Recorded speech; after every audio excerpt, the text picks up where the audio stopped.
let me just say good afternoon. And I'm more than anybody else, I'm disappointed that we're actually here today.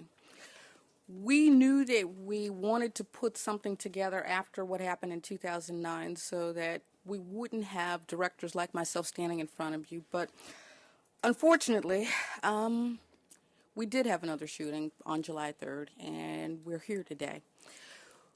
The first full week for our new independent police auditor actually happened on June 27th. So talk about trial by fire. He came on board, and before he could even find his way to the restrooms on the floors, he was thrown into the midst of what's going on right now. But I don't think the people of the Bay Area are in bad hands. We have an independent, and I do mean totally independent, police auditor on board. The auditor and the 11-member Citizens Board are a direct result of the community input and demand following the tragic 2009 shooting of Oscar Grant. We want to do a better job of ensuring that the public really knows what it is our police department's doing and what's going on. So we have Mark in place, and the 11-member body and Mark are going to do all they can to ensure that investigations are handled in a parallel manner and that their investigation will be independent. The lead in this is always going to be our auditor, who will be reporting directly to the BART Board of Directors. But first, let me introduce someone to you who is a member of our 11-member Citizens Review body.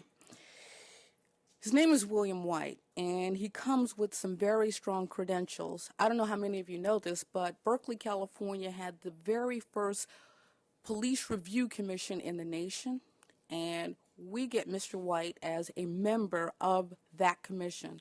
So without further ado, I'd like to introduce you to William White, who's also a member of our civilian review body. Mr. White? Thank you, Lynette.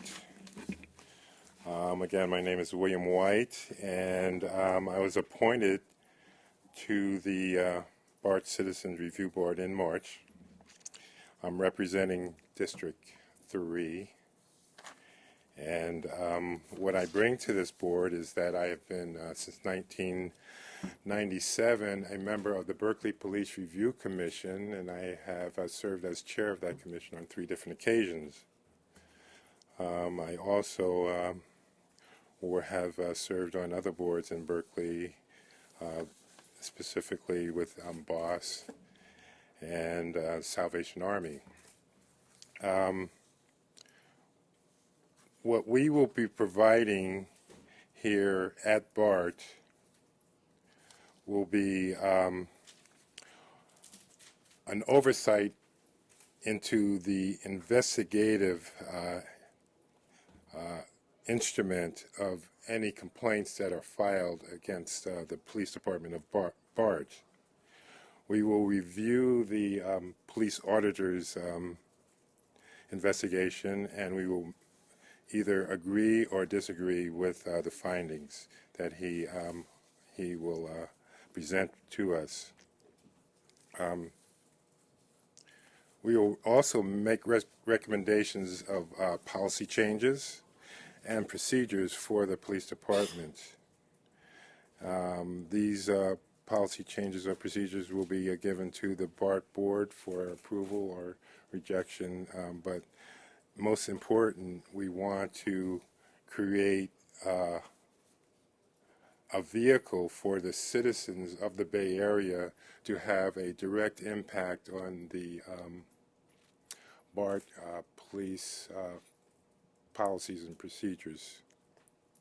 I'm pleased to be part of the BART's effort to open its doors and create transparency to the process of complaint and procedures review.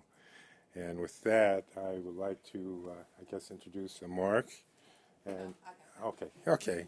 Thank you. And if you have any questions, I will be able to answer them after the other speakers. Thank you. And just to be clear, Mr. White is a member of an 11-member body. There are 9 BART districts, so there are 9 different districts where there was a civilian chosen. The BART Police Department then had a member placed on this body, and then there's just a member at large, so that's the 11-member body as it stands today. And they will be meeting tomorrow, so we should be getting some information from them relatively soon. Now, what we promised the public after the 2009 incident is that we would never, ever do what we did, and that is not be forthcoming with information. So we wanted to improve the way we provided services and the way we provided information, and we committed to doing that. We committed to doing that by holding a series of public meetings where input was gathered from everyone. And then we went to the state legislature in order to get an enabling bill passed so that BART could create this new body. And then we embarked on an exhaustive, and I do mean exhaustive, nationwide search trying to find just the right person.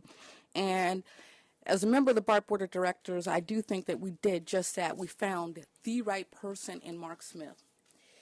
He's BART's first ever independent police auditor, and we all had a role in choosing him, but as chair of the Police Review Committee, I actually had a lot to do with it because I wanted to make sure that we had somebody who was committed to dealing with the public the way that I thought we should have done back in 2009. I have great confidence in Mark. I have great confidence in his qualifications, and while we wish incidents like this, especially a shooting, would never ever happen because the loss of human life isn't something that we can replace, I do think that going forward we have the mechanism in place to ensure that there's transparency, there's integrity, there's honesty, there's all the things that seemed to be lacking back in 2009. And with Mark at the helm and these 11 members, 11 independent members, 11 totally different personalities in place to work with us on getting that information, we're going to do it. So without further ado, I'd like to introduce you to Mark Smith, BART's first ever independent police auditor. Mr. Smith.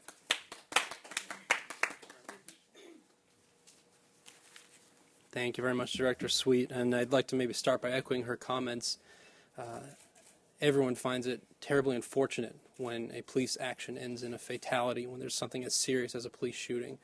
And that sentiment is certainly the same here at BART with this recent officer-involved shooting. However, the purpose of my office that's been created by the Board of Directors is to make sure that there is integrity in the system, accountability, so that when these events do happen, the people of the Bay Area know they have a place to go where they can get questions answered, they can file complaints if someone has committed misconduct, if a BART police officer has committed misconduct against them, or if they think that they've been mistreated by the BART police. And that's the main focus that I have here. As you heard, I'm starting just my 3rd week on the job. As you can imagine, it's been a very busy first couple of weeks, but I came here ready and able, and I came here with a lot of positive experience that I can draw on to make sure that we're performing the service to the public that we need to be.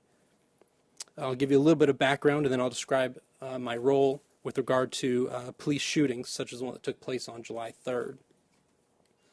Most recently, I was first Deputy Chief Administrator of Chicago's Independent Police Review Authority. There, as at BART, I was responsible for ensuring that investigations into officers' conduct were completed thoroughly and fairly. Before that, I was a special investigator with the Los Angeles Police Department's Office of Inspector General. I worked both in the use of force section, where I dealt with all levels of police uses of force, as well as the complaint section, reviewing complaint investigations and dealing directly with the public to do intake of complaints of all different types. These are both functions that I'm now responsible for at BART. I received my bachelor's degree nearby from Cal, my law degree from UCLA. My role again is public service. That's why I was brought here. I'm a service to the people of the Bay Area. My role is guided by the oversight model that was publicly adopted by the Board of Directors, specifically with regard to officer-involved shootings. I'm authorized to monitor all aspects of the BART Police Department's investigation into an officer-involved shooting. That's what I've begun to do already. It's what I'm continuing to do now. Once the BART Police Department's investigation into an incident such as a shooting is complete, I will complete a report of my own with recommendations for what was done right, what was done wrong. It will address tactics. It will address levels of use of force and the outcome of the BART Police Department's investigation and whether that outcome was correct. I'll present to the Citizen Review Board my report and eventually to the Board of Directors. That's the main role. I'm very happy to make a return here to the Bay Area. It was a great opportunity for me to come back to a place I call home, and I'm looking forward to playing an important role in making sure the BART Police Department is providing the best service it possibly can to the people of the Bay Area. Any questions from Mark? Mr. Smith, can you talk about, in this case, what immediately leaps out to mind in terms of the questions you have initially? Sure. I think with any shooting, there are a lot of questions that leap to mind, and that's because, again, of the seriousness of such an event. You want to understand the justification for the use of deadly force, whether proper procedures were followed, and if not, what should have been done, what can be done better. That's the result of the evidence that's being gathered, and it's a determination that is being made. When do you expect your report to be concluded in this case? I'm a person who never would sacrifice timeliness for accuracy or thoroughness. However, I also understand that members of the Bay Area community want to know what exactly happened, and they have a right to know what exactly happened. I don't have a specific date. I think it would be disingenuous to name a date. The date is when we know that we've collected all the evidence properly, that we've been able to analyze it thoroughly and fairly, and as soon as possible, once that is done, a report will be completed. Could we talking weeks, months, years? I don't believe it's feasible to simply name a date.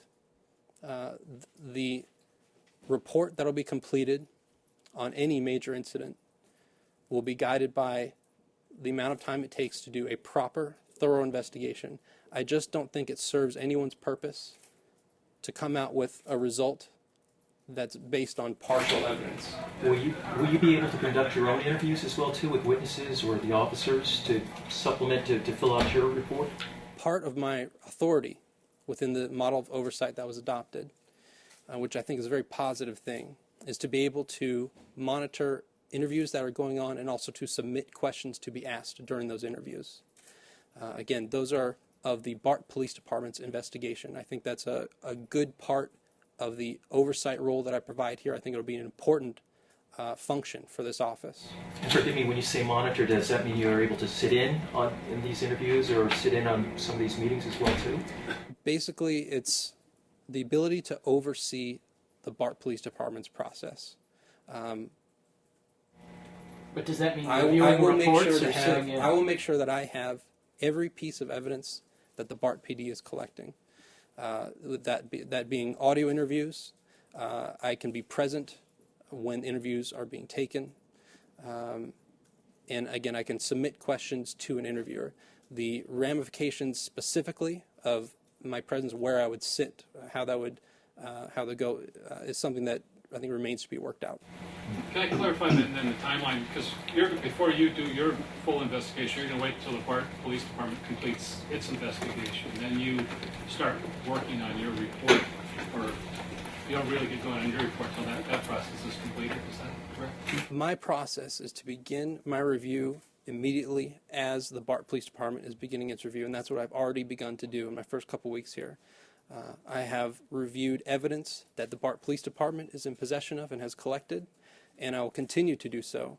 And I've been receiving updates and basically checking every day what new evidence has been uncovered, what new evidence is available, and I'll continue to do that. I think there's still a lot more to be uncovered, but I'll continue that process. But once the police department completes its investigation, you will continue your work to make sure they see what they did right. Yeah.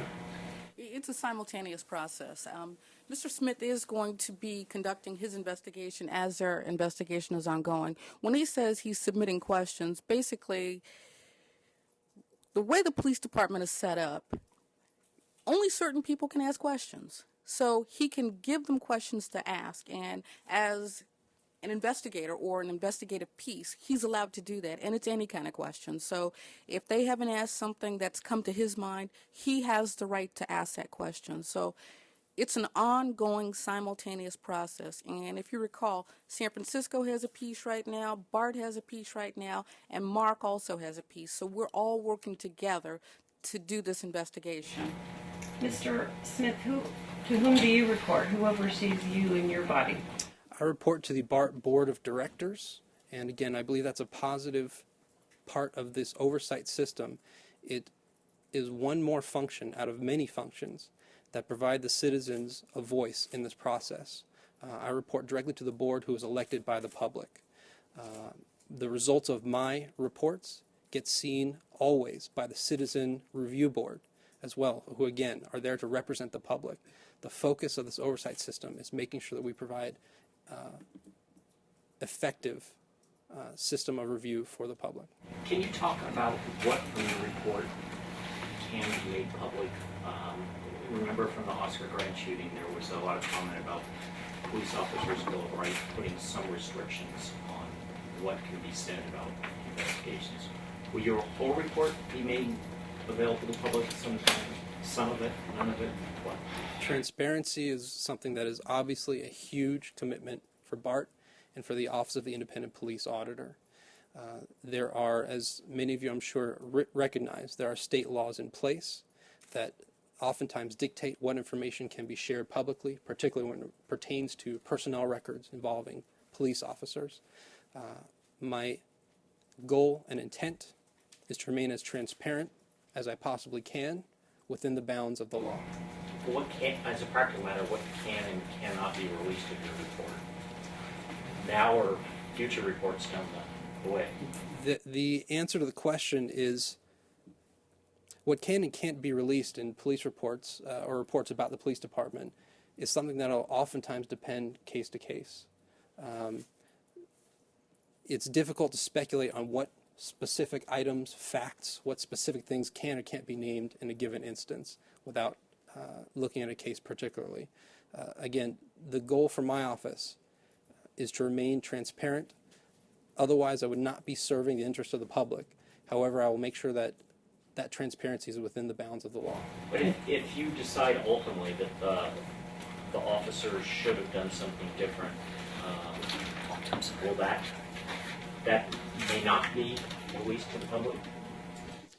The fact that I have that recommendation, I imagine, would be available to the public. However, again, I don't want to misstate something because it's difficult to determine without knowing specific facts what can and cannot be released to the public. If you guys remember, during the Oscar Grant shooting, there were a lot of things that the BART Board of Directors couldn't even know. Background on their personnel. I mean, those were things that the police officers' Bill of Rights prevented us from knowing. Fortunately, we now have an independent body that can find out all the information that even we can't find out. So when you talk about what can be, we can't talk about past personnel issues. We can't talk about their backgrounds. We can't talk about, he won't be able to release any of that. But what he will be able to release, once the Citizens Review Body does their work and they come up with either a recommendation, yay, nay, good, bad, whatever they come up with, that will be released. That was the whole point of the board doing this.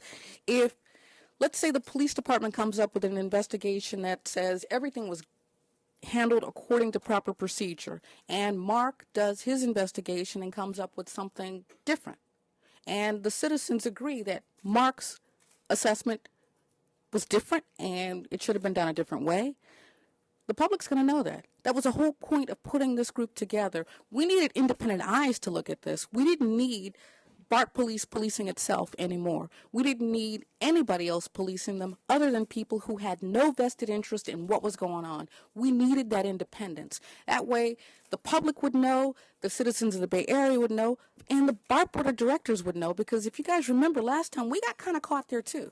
We got caught with not having accurate information. So this way we know we have eyes that are looking at all of the background stuff, that are looking at everything.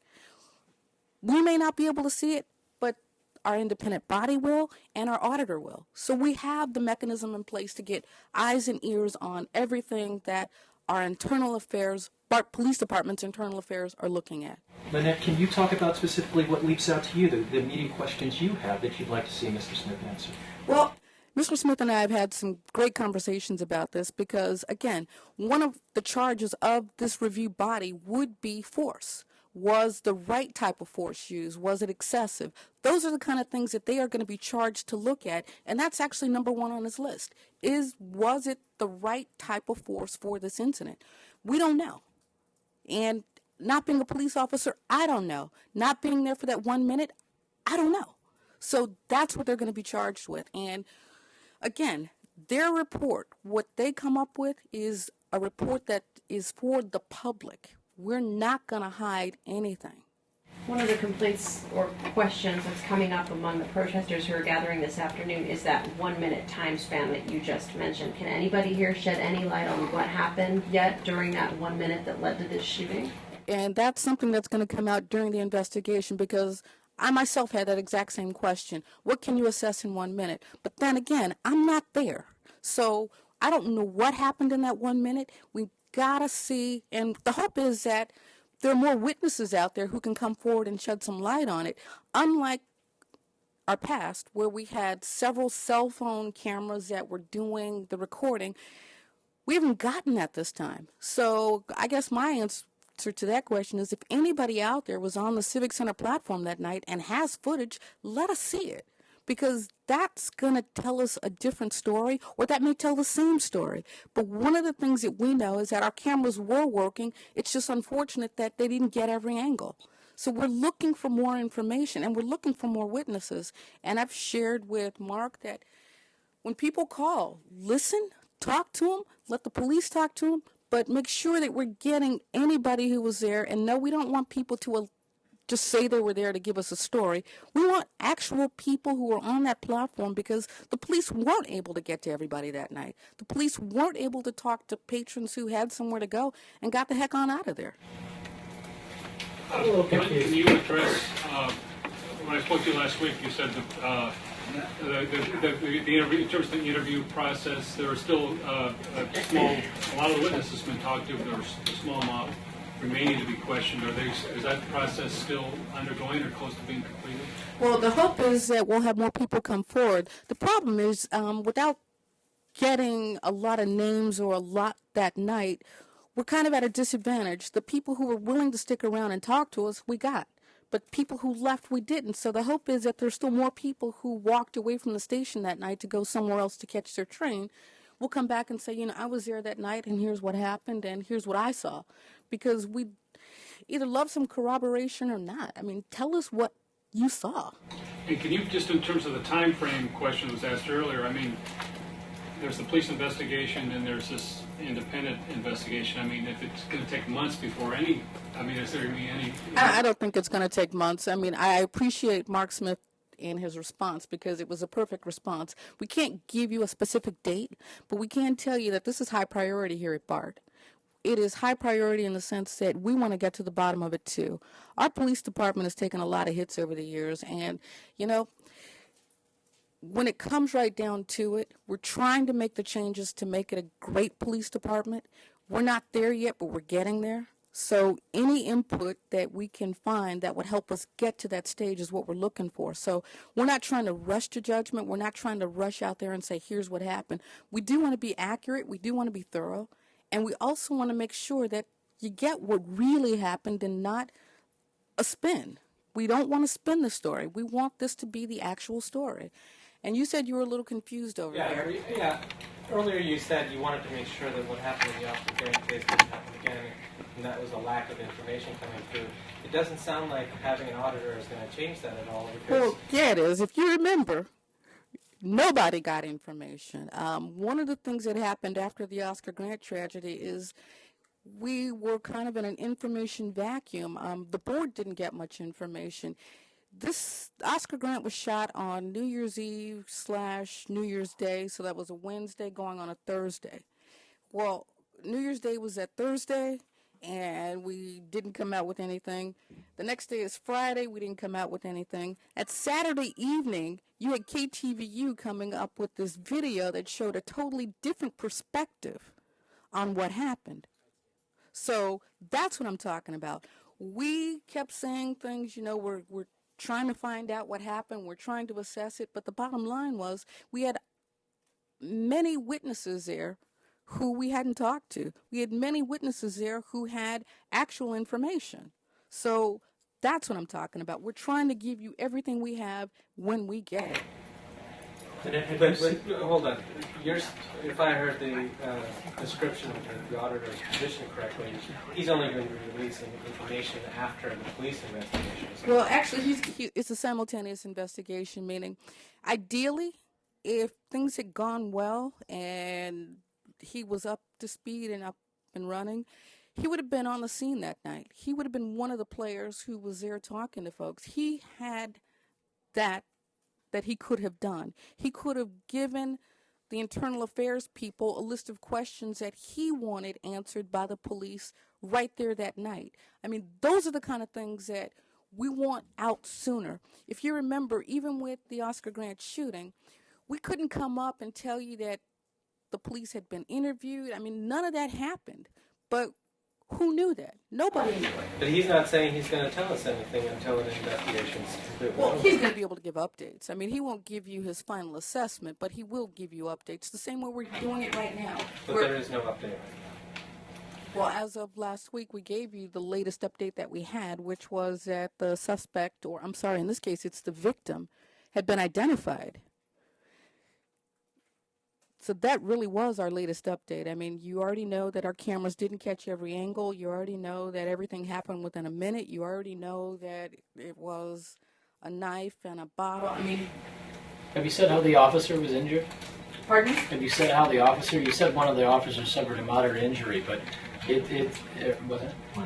A minor cut, but we haven't heard how that happened. Was it, because it sounds like there was actually no contact between the assailant and the officer. Now, isn't that one of those questions that we'd want our auditor to find out? Because I'm sitting here as a board member and I still don't know. Well, That's where he comes in. Right, That's, but I'm sure somebody knows already. well, I'm sure You they just do. haven't released it? Because the investigation is ongoing and we want the district attorneys and the police to say, go ahead, release the video you have, go ahead, release all this stuff. As soon as we get the go ahead to do that, we're going to. Because that's the one thing that will let the Bay Area know that we are being transparent. If we go ahead and release the video, even though it's limited, what we have.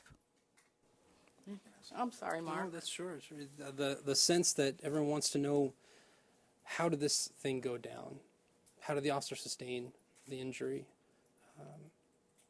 Questions about the bottle and the knife that, as Director Sweet mentioned, people have heard about. They're all really valid, understandable, correct questions. And they're questions that deserve answers, and that's part of what my function is. At the same time, it's important for us to preserve the integrity of the investigation. I mentioned it before, and it's not just lip service. It's crucial to the Office of the Independent Police Auditor, as well as, in my opinion, anyone acting in the field of police oversight, to make sure that you are not undercutting yourself by harming the integrity of an ongoing investigation. That's the reason for sometimes the fact that we can't release evidence right when we have it, the second we have it.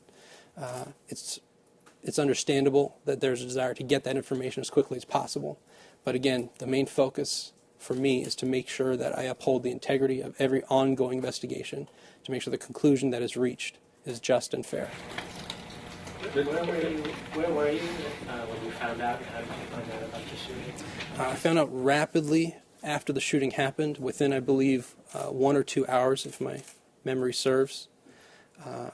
I was actually at a family event out of town, but I immediately got in touch with the chief of police. I was in touch with a number of members of the BART staff and getting updates on a quick basis. Director Sweet mentioned this, and I'm glad that she did. I've already been in conversation with Internal Affairs regarding questions that I have based on the evidence that I have, which again is not complete evidence at this point. But we've already begun those discussions, and I've already raised questions that I think need to be asked. They're in the process of gathering answers to those questions, and that process continues. What did you think when you got the news? First thought about the news of the shooting was really the unfortunate fact that someone lost a life. That somebody's brother, son, father, mother, any loss of life, whoever it is a tragic event.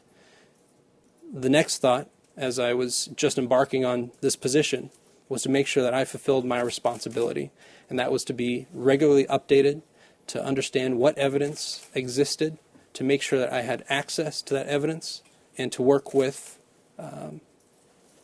the ongoing investigation to make sure that I'm monitoring it and verifying that it's being done thoroughly and completely. Linton, could we bring you up a bit? I think some of us are going to head to the city to speak about this protest at 4:30 and concerns about the Are we done with No, Director Sweet? I have a follow-up question. Why don't we figure It's that still out? not- It's still not clear to me that there's any structural way that information is going to be released any quicker because of the creation of an auditor position. It seems like there's a report that's going to be released at the end, but that's it. What is it that you want to see after an investigation that was different than Oscar Grant? I can tell you that I'm in charge of communications, and as the chief communications officer of this agency, we're putting measures in place to make sure that we can release as much information and as fast as possible without jeopardizing the integrity of the investigation. That was what we committed to, and that's what we're carrying out. Now, can we release every piece of information? No, because it jeopardizes the integrity of the investigation. And sometimes that, listen, you're all reporters. You've covered lots of police shootings. You know this. And I know the public wants to know everything right up front, but it's not fair to the public. It's not fair to jeopardize the case. It's not fair to the people involved. It's not fair to the victim. It's not fair to the police. It's not fair to the police auditor. It's not fair to the public. We have to do what's fair to everybody, and part of that is in preserving the integrity of the investigation. It will come out. But as much information, as fast as we can release it, we're going to do it. And that's what I did after this police shooting. I got out there. It was Friday, July 3rd. I got my call around 9:45 or so. Dropped everything. Wanted to have my 4th of July like everybody else, but I didn't, because this is important. This is paramount to be able to deliver information as fast as possible to the public, because they do have the right to know. However, they also have the right to know that their investigation is going to be thorough, fair, and honest. And part of that is sometimes preserving the integrity by not releasing some information, because you sometimes will pollute the witness pool by saying something that other people will repeat, and that's not their honest assessment of what happened. So You're this may be, misunderstanding the question. The question is not whether information should be released quickly. I'm asking for clarity. There's nothing about this position that structurally releases any information any faster than it would have been done before. Well, can I answer that? Because it may not be faster, but it won't be your standard, here's the police response. What you're going to get by having the police auditor here will be an independent assessment of what happened, which tells us as a board whether or not something different needs to go on. And I'll give you a hypothetical here. Let's say that everything that the police tell us about this incident is different from what our auditor finds out. The board then has a choice, and that choice is real clear. We've hired him for a reason. He's our eyes and ears. He's the one that's going to tell us what really happened. So we can weigh the two investigations, but ultimately it's going to be the civilian review body and the police auditor who give the board the information they need to move forward. Now you got to remember, this is a different kind of body, because discipline actually comes from the civilian body now, not from anyone else. They're the ones who do all of the recommendations, and it's not just police shootings that they're going to be looking at. I mean, racial profiling, sexual bias, any of these types of incidents that come up, parallel investigations.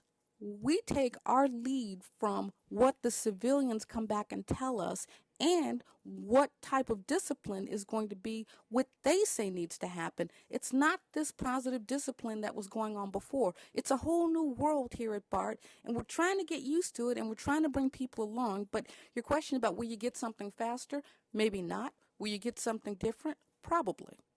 You're going to get the vantage point of people who have no vested interests and moving up the ranks, moving somebody out of the ranks. All their interest is coming up with a fair, accurate assessment of what happened. That's what their investigations are supposed to yield for us. Thank you. I was just hoping to hear from Linton very briefly just about this 430 event. We let them go. Yes. Thank you very much. But you left that in my purse, so I'm I appreciate it. You don't have the key. Okay. What were we talking about? Your concerns about this 430 event taking place supposedly at the Civic Center platform. Our concerns are, well, first of all, the mission of this district. BART's mission is to keep our customers on time and safe. And everybody on the platform, including the employees and the media, safe. If they're on the platform, it is our responsibility to keep our customers, our employees, and the media, and any other guest on the platform safe. And that's why we've designated free speech areas, a program that I administer.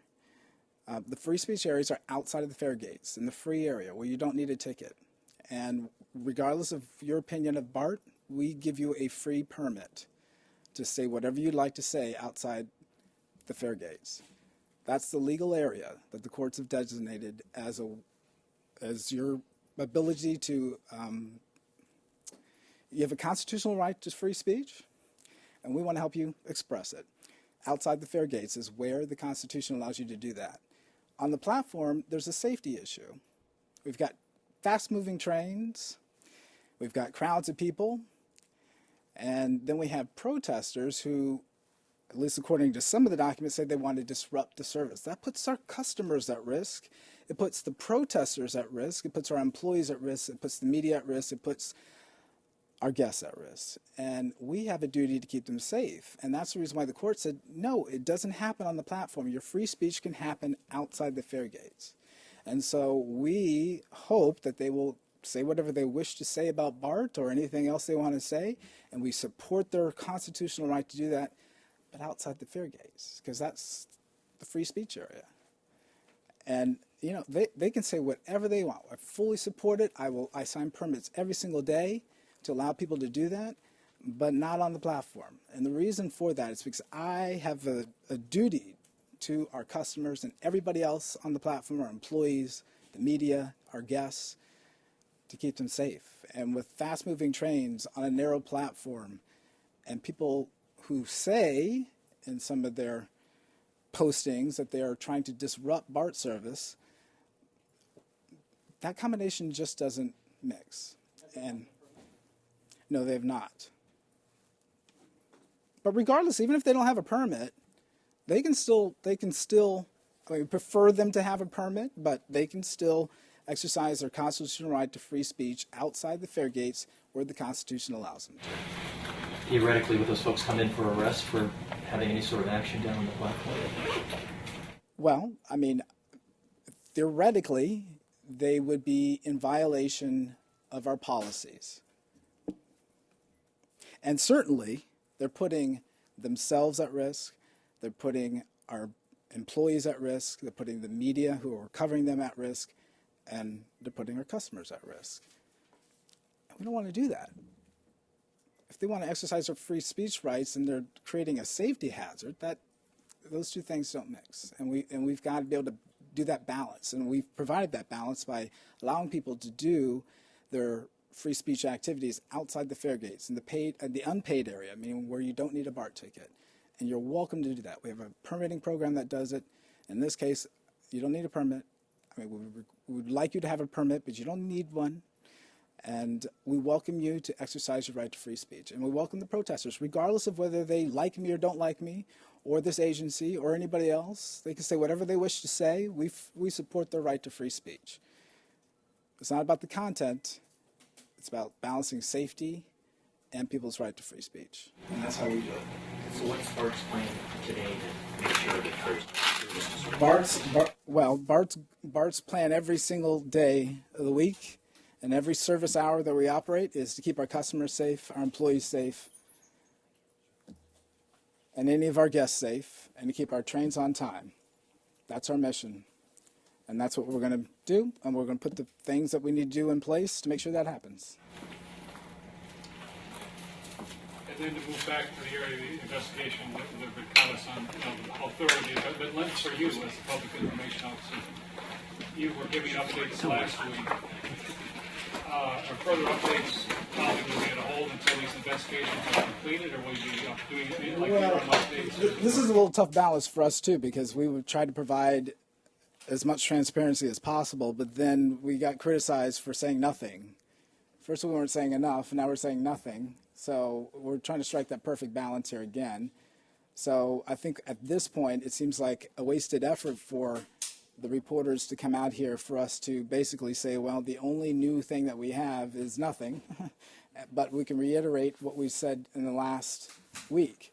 Now, I'm happy to do it if you guys want me to do it, but the complaint was that you didn't say anything. You brought us out here. But then the complaint prior to that was you weren't giving us enough updates. So, we're trying to strike that perfect balance. And sometimes it's difficult to do.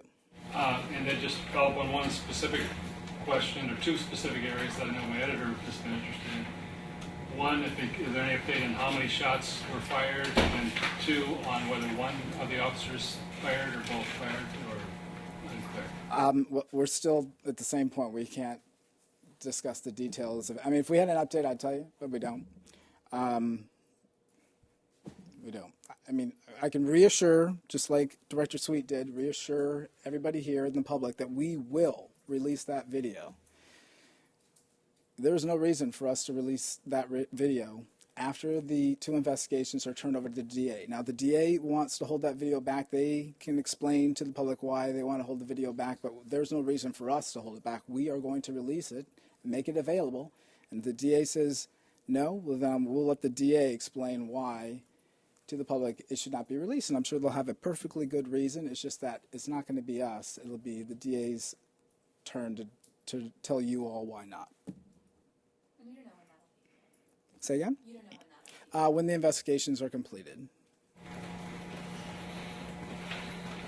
And well, you mentioned last week, I mean, you initially a fair amount of the witnesses had been interviewed. There was just a smaller group remained to be interviewed, but it sounds like that process could take a while to play out if you're still looking to contact some of the witnesses who haven't come forward. Yeah, because when you get into these witness interviews, they sometimes take you down another path, and then they know somebody who may have been with them, perhaps, at that day, and say, oh, you should talk to that person, too. They were also there. So we start off with a pool of roughly 35 to 40 people.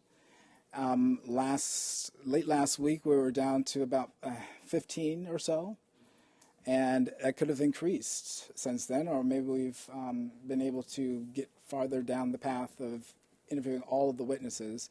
I did talk with the chief about 10 minutes before this started, and we're still interviewing, I can tell you that.